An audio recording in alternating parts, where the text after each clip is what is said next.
Assalamualaikum warahmatullahi wabarakatuh. Nama saya Rafa Alivio dari 11 IPA 5. Kali ini saya akan menjelaskan tentang penyakit Alzheimer. Saya mulai dengan pengertian dari penyakit Alzheimer itu sendiri. Penyakit Alzheimer adalah penyakit progresif yang ditandai dengan penurunan daya ingat, kemampuan berpikir, serta perubahan perilaku dalam menjalani kehidupan sehari-hari. Disebut demikian karena penyakit ini ditemukan oleh Dr. Alois Alzheimer pada tahun 1906 pada wanita yang mengalami kerusakan jaringan otak tidak biasa. Meski berkembang lambat, penyakit ini seiring waktu bisa merusak jaringan otak. Banyak yang mengira bahwa penyakit ini sama dengan demensia. Perbedaan dari penyakit Alzheimer dan demensia yaitu penyakit Alzheimer adalah salah satu jenis demensia yang paling umum.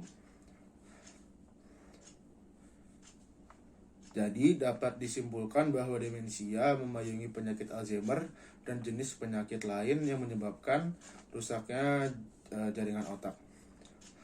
Lalu selanjutkan dengan penyebab dari penyakit Alzheimer.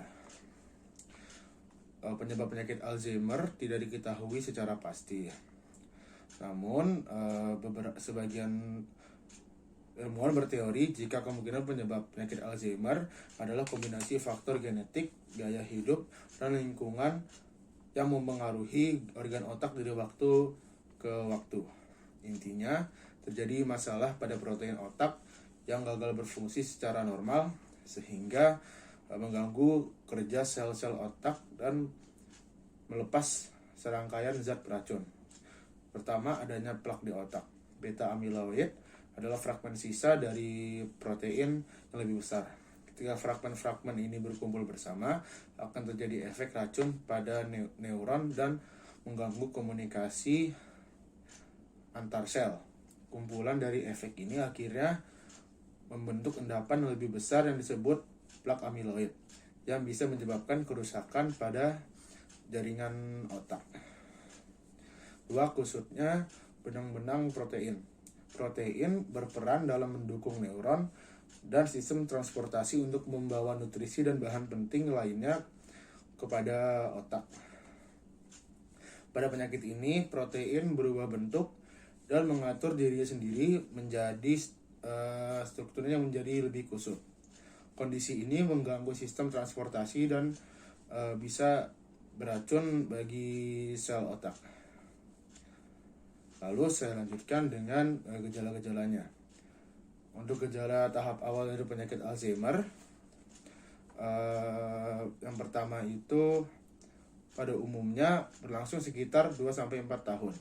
Tanda dan gejala pada tahap awal penyakit Alzheimer antara lain tidak mengingat percakapan atau kejadian yang baru saja dialami.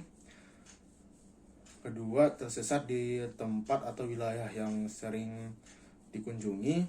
Yang ketiga, memerlukan waktu lebih untuk menyelesaikan pekerjaan yang mudah. Lalu untuk gejala tahap menengah, keparahan gejala penyakit Alzheimer yang sudah dialami akan meningkat. Sejumlah gejala penyakit Alzheimer tahap menengah yaitu yang pertama, sulit mengingat nama anggota keluarga atau teman. Yang kedua, mengisolasi diri sendiri dari lingkungan sekitar. Yang ketiga, mengalami masalah dalam berkomunikasi. Lalu untuk gejala tahap akhir dari penyakit Alzheimer, yang pertama itu akan semakin memburuk sehingga penderita seringkali memerlukan bantuan orang lain dalam melakukan aktivitas sehari-harinya. Gejala penyakit Alzheimer yang umum terjadi pada tahap akhir yaitu penurunan daya ingat yang semakin memburuk. Yang kedua, kehilangan kemampuan berkomunikasi. Tiga, kesulitan bergerak tanpa bantuan dari orang lain. Yang keempat, buang air kecil dan buang air besar tanpa disadari oleh orangnya tersebut. Untuk pengobatannya, yang pertama, bertujuan untuk mengatasi gejala dan memperlambat perkembangan penyakit. Metode pengobatan yang dilakukan ada dua, yaitu yang pertama obat-obatan. Penanganan utama penyakit Alzheimer adalah dengan pemberian obat-obatan. Obat yang diberikan adalah untuk meredakan gejala dengan cara meningkatkan kadar zat kimia di dalam otak.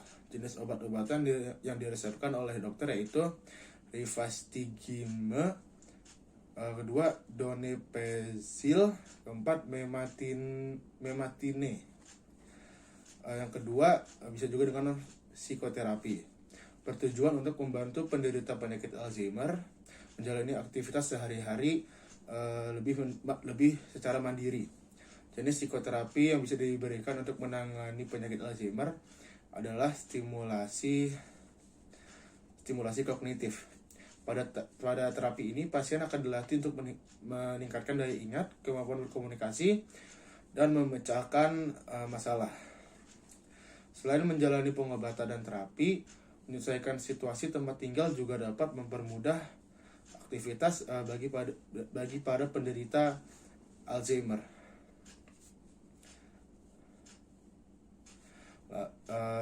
Untuk pertanyaannya, yaitu jelaskan mekanisme protein prion dapat menyebabkan penyakit Alzheimer. Dua protein yang menjadi pusat patologi penyakit Alzheimer berperan sebagai prion protein yang cacat menyebar melalui jaringan seperti infeksi dengan memaksa protein yang normal untuk mengadopsi pola yang sama. Penyakit Alzheimer saat ini didefinisikan berdasarkan adanya agregasi protein di otak yang dikenal sebagai plak amiloid yang kacau, disertai dengan penurunan kognitif dan demensia. Tetapi upaya untuk mengobati penyakit ini dengan membersihkan protein inhert tidak berhasil. Bukti baru bahwa A sampai beta dan prion aktif dapat mengendalikan penyakit, sehingga dapat mengarahkan para peneliti untuk mengeksplorasi terapi baru yang berfokus pada prion secara langsung menyebarkan kerusakan melalui otak. Selama 1 dekade terakhir, penelitian laboratorium menunjukkan bahwa plak amiloid dan kekacauan dari otak yang sakit dapat menginfeksi jaringan otak yang sehat seperti PRP, tetapi jauh lebih lambat. Banyak ilmuwan enggan menerima bahwa A sampai beta dan adalah prion yang memperbanyak diri, alih-alih menyebut penyebarannya sebagai prion like, karena tidak seperti prion PRP. Mereka tidak dianggap menular kecuali di laboratorium yang sangat terkontrol. Lalu saya lanjut dengan patofisiologinya. Alzheimer disease mempengaruhi 3 proses yang terus pada neuron sehat, yaitu komunikasi, metabolisme, dan perbaikan. Sel-sel saraf tertentu dalam otak berhenti bekerja, kehilangan hubungan dengan sel saraf lainnya, dan akhirnya mati. Kerusakan dan kematian sel-sel saraf menyebabkan kegagalan memori, perubahan kepribadian, masalah dalam melaksanakan kegiatan sehari-hari, dan fitur lainnya dari penyakit ini. Akumulasi SPS terutama mendahului Alzheimer disease, NFT, hilangnya neuron, dan hilangnya sinapsis mengiringi perkembangan penurunan kognitif. Perhatian telah dikhususkan untuk mengelusidasi komposisi SP dan NFTs untuk menunjukkan patogenesis molekular dan biokimia Alzheimer disease. Konstituen utama dari NFT adalah mikrotubulus terkait protein. Di Alzheimer disease, hyperfosforilasi terakumulasi di neuron piramidal, perikarya besar dan menengah.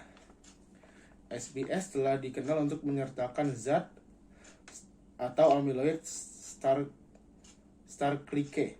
Biasanya di tengah lesi ini, substansi amyloid dikelilingi oleh halo atau lapisan merosot, neurites, dan gila reaktif.